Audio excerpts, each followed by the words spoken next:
see it, so says Mr. Thunder. I'm Mr. Thunder, and today is Monday, April the 8th, 2024. This is the podcast. If this is your first time coming to the podcast, appreciate you coming. If you've been here for a while, I definitely appreciate you for being a part of this journey that we're on. Coming up on a year now, and obviously we're still perfecting the craft, but today I got a treat for y'all. I got a special guest, as you can see. If you're on video, on the audio, you're definitely gonna hear him. So I'd like to introduce you to. Matter of fact, I'll let this man introduce himself. So, sir, if you wouldn't mind giving us a brief introduction of who you are and why you here, let the people know. Yes, sir.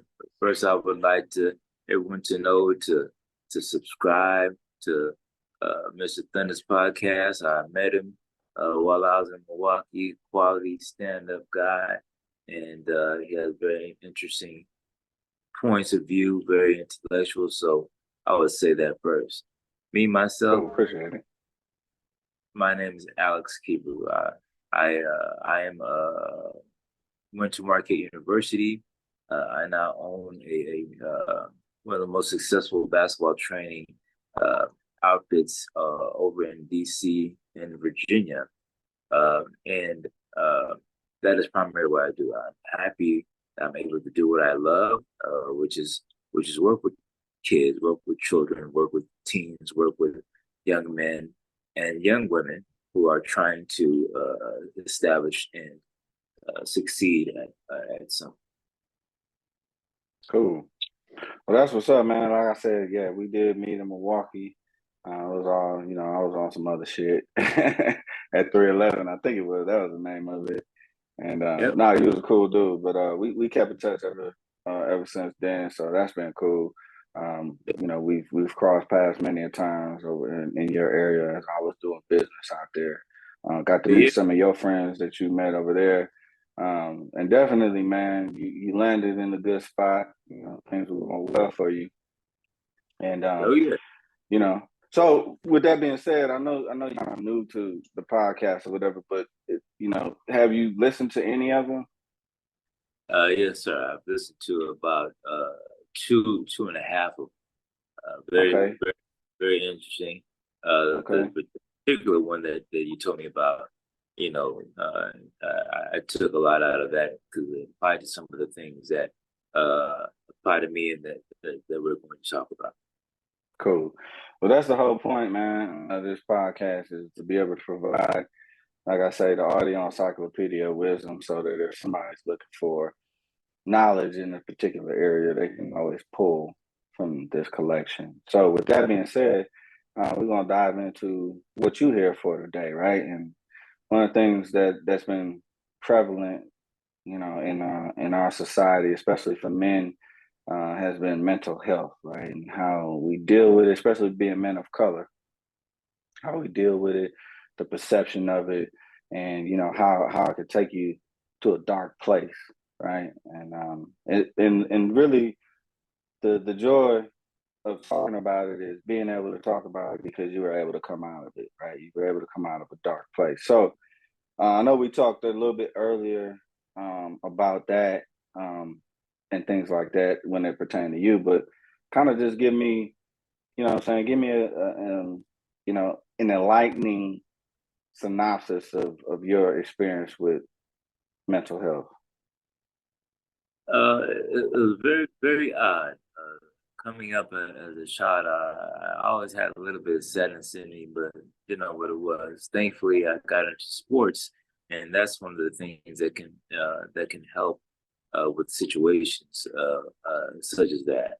But what happened, being quote unquote successful in this area and this place, means you're making a lot of money. A lot of people know you, and you have a stature. Well, during that time, I started not feeling not quite right. I started isolating myself. I started not to answer friends' phone calls. Fortunately, the lady that I was with, she wasn't necessarily helping with the situation. Right. But uh, that So that what that did success look like for you at the time? What is I'm not, I'm not familiar with the business or whatever, but what does success look like for you? Just is it the number of clients you have? Is it the amount of money you have? Is it the amount of money you're bringing in? Like what well, does success look like for I think that's a three-tier question answer. you? I'm sorry. Because to me, success is every kid getting better and getting more confident in themselves, not only in the sport, but in their own personal life. Number Mm-hmm. one. Number two, of course, uh, the monetary, the monetary gains, and we make quite a bit. Number three, success is those toys, those things that people see, and they see you in this and they say, oh, you're successful. But in all of reality, I don't figure though that to be success. I think the first thing is success. Who can you help? Right. Uh, So that's you had that going on, right? Had that going on to where you were building a team, right? And you built a team of trainers. You had a lady friend, a girlfriend, whatever you want to call her at the time. They ended up being a part of the business in some kind of way, and then there was something that caused you to kind of come down from that success that you were having, and you labeled it as the stress, right? Stress of the business, stress of the circle you kept, friends, family. It just all started to weigh on you. So tell me a little bit about that, man.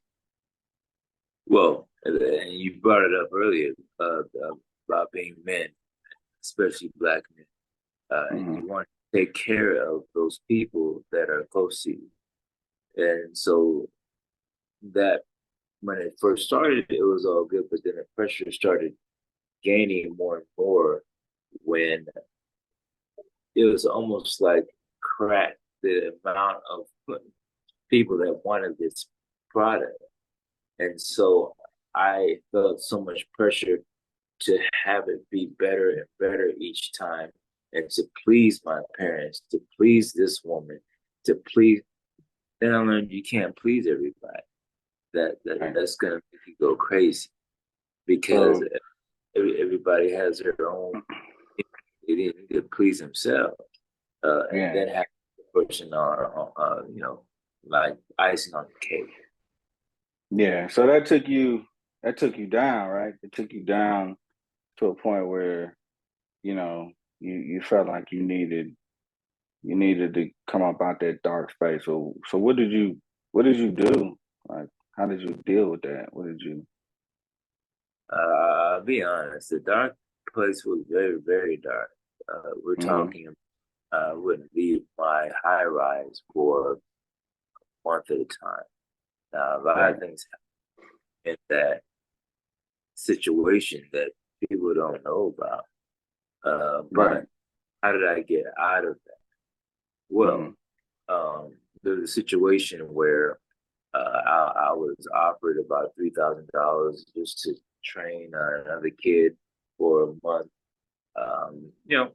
Still, I'm still the best trainer in the area. I don't say that trying to Well, well. overtake. Look, man. We're not here to debate your level of, what I'm saying, how good you are because it's already been determined through your success, right? So that's no question. But what I want you to focus on is what did you do to come out of that dark place, man? And you talked about seeking help, right? What did Well, that look like? it came on its own. There was nowhere else for me to go because I was in Leesburg, I was in Leesburg, Virginia, where this particular individual wanted me to train their son for Hmm. $1,000.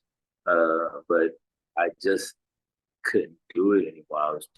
I was wearing myself thin. I was burning both sides of the candle, Mm-hmm. and I finally checked myself into the hospital because I felt like I couldn't go anymore. And this happened actually a few years ago when I was in Hawaii and took that young lady to Hawaii, and I told her, I don't think I have anymore.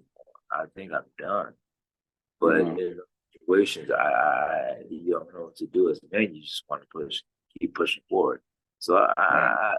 I gave it up, and I went to the hospital, and then they admitted me for 5 days, Mm-hmm. and did different things to try to get down to the bottom of why and what was causing Right. this.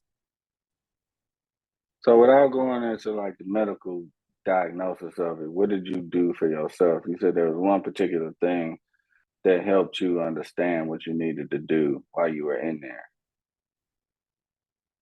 Well, one, I need to look inside myself and realize what I was doing to myself affects other people.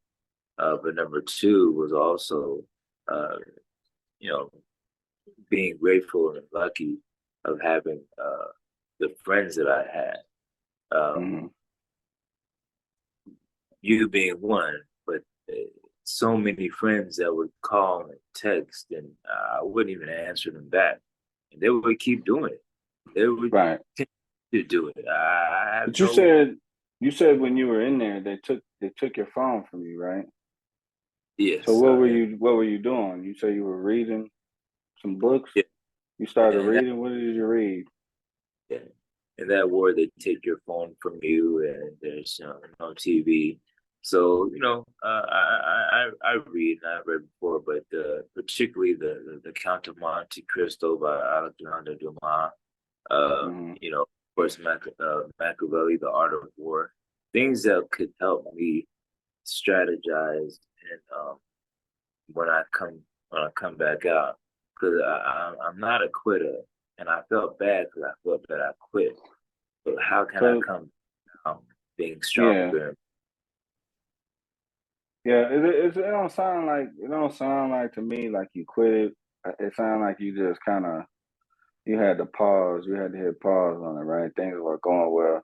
So you realized you had a problem, right? There was an issue going on. You mentally just couldn't do it anymore. So you went and you seeked help. You were ignoring phone calls and attention from friends that wanted to help you. So you isolated yourself. But in that isolation, you found help and you read these books, right? So are these books, right? Is it? Can you name like just two things that you'll never forget, after reading them that you knew you were just going to apply to yourself? Oh, two things that I learned from the books that I read that I was Hmm. influenced. Oh, there's so many, but the main thing is when the enemy see you as being weak, be strong. When it's all strategic in a game, especially in business. Business Right. can be such a dirty game. I think why I succeeded so much was because I I was actually had a good heart and I was honest. Kids can tell the fake from the real. But what Right. I take from those books is to strategize, be patient. I was so impatient. No, be patient. It'll come. It'll happen. And All right. I took. All right. That's what's up. So now that you've gotten that knowledge of thyself, right? And you came out when you came out of the dark place, man, left the hospital and just hit the ground running. What did that look like for you? It's always going to be an underlying issue, but uh, different strategies, as you have noticed. But I am more open to talk about these things, whereas Hmm. before I was always somebody who once wanted to fix everything by myself, prove to myself that I was a man that can handle anything that come my way. Right. But now it's a little bit different. It's a All little right. bit. So let's just kind of run through it real quick, right? So you had created a business model that generated success for you in your profession, right? In that you gain traction in people you surrounded yourself with, which also added a whole lot of stress because, obviously as you build business, there's more and more pressure to maintain it, be successful, and also relevant at the same time. Uh, You had a breakdown.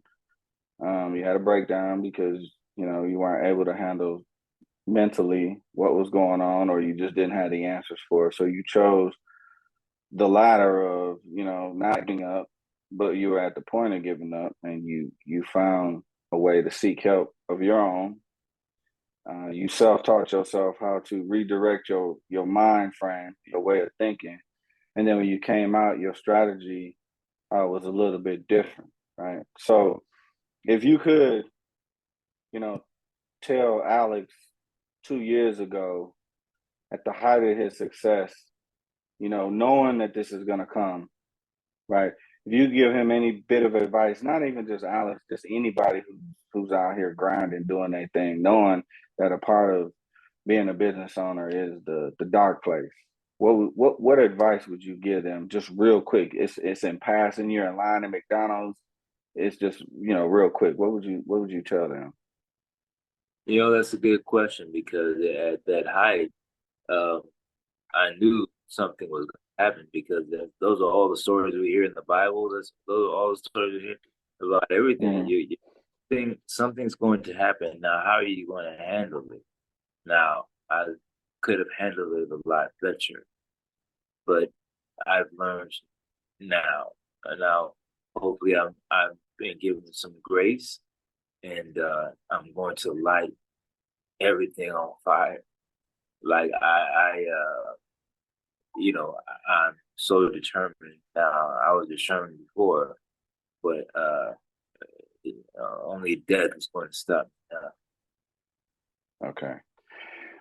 So you would tell Alex or anybody else, hey, you're gonna get to a point where you're gonna feel like giving up, but don't stop. Keep going. Know that there's grace, there's mercy, things like that. So we definitely want to hear more about your story, like the things that you went through. Obviously, we don't have enough time to get into that right now. But really, we just want to focus on, men of color, um, business owners that are going through things that mentally are just taxing on them. I mean, we all deal with shit, right? But it's how you handle it and what you come out of it with. So coming out of it with is gonna be what I'm gonna ask you to label this message, this podcast. If you had to give it the first slide, the title, what would you call it? The rise, the fall, comeback, redemption. Rise, the fall, the comeback. And That's it. because I believe we need to try to lean on each other more than we do. We Right. kind of keep things to ourselves, but especially black men.